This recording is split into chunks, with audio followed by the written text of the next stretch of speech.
So in this video, we're going to talk about Trump 2024.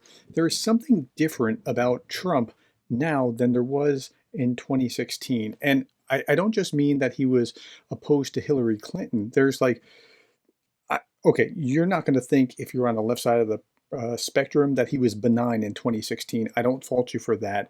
But you probably do think that he is worse now than he was in 2024. I got an interesting email from, and this email you're not going to see the name. I've removed that. I asked if I could use his email, and he gave me permission. Hi, Prof. Whatever happened to Trump? I was his biggest supporter, but now I think he's a callous man with a narcissistic personality disorder. Okay, stop there. He's probably narcissistic before, that wasn't an issue, but I see more and more people that are like, I supported him before, I can't support him now. Now, I know that'll play to Biden's favor, but there are more people now doing this. So some of us wrestled with it the first time in 2016, like, can I do it? Can I not do it? But here, there's something different. He's so desperate to get back into the White House, he will step over thousands of dead Ukrainians to get there and abandon his European allies in turn. Yeah, there's something different. There's like a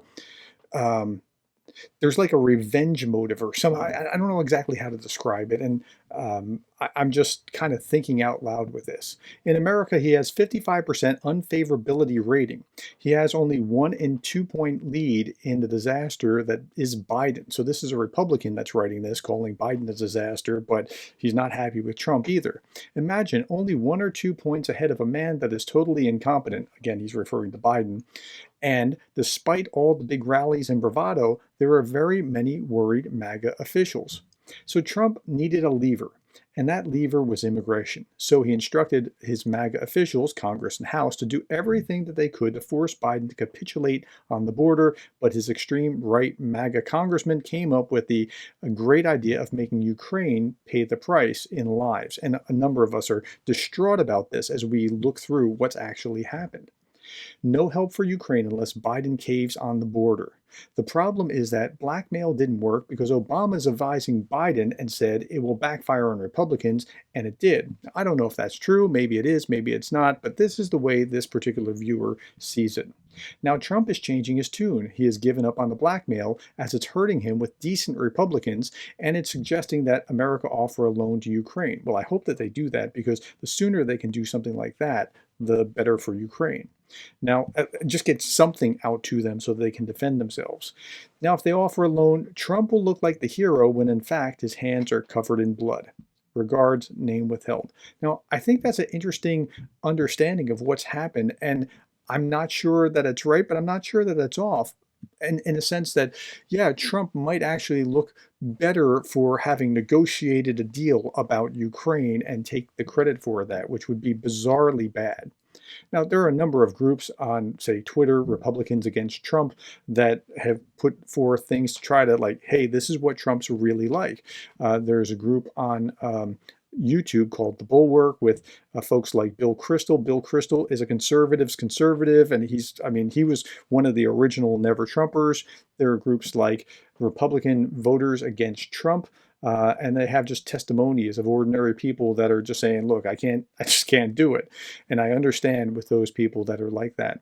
What I find interesting here was this video. This was on PBS about a little over a month ago after Nikki Haley dropped. And I'm going to show just one moment about it. And then I'd like to hear what your feedback is about this. Like, tell me where you are. Just let's listen to this. Donald Trump is the presumptive GOP nominee for president after a near sweep on Super Tuesday.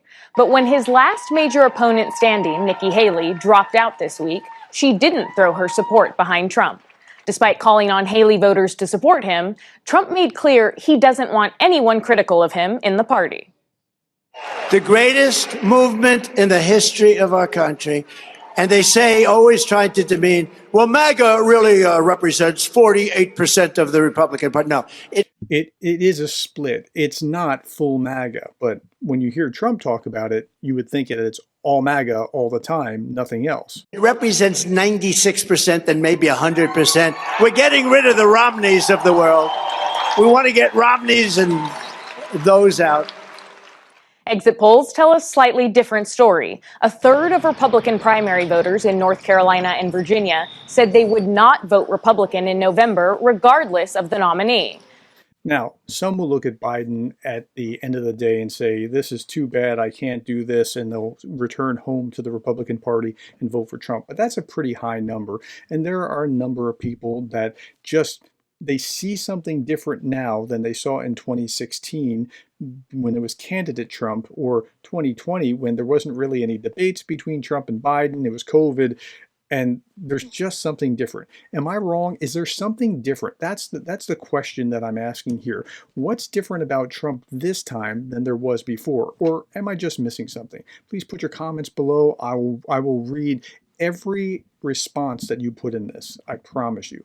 Thank you for your time. Thank you for the likes, the shares, and the subscribes. And thank you for being the kind of person that cares about Ukraine.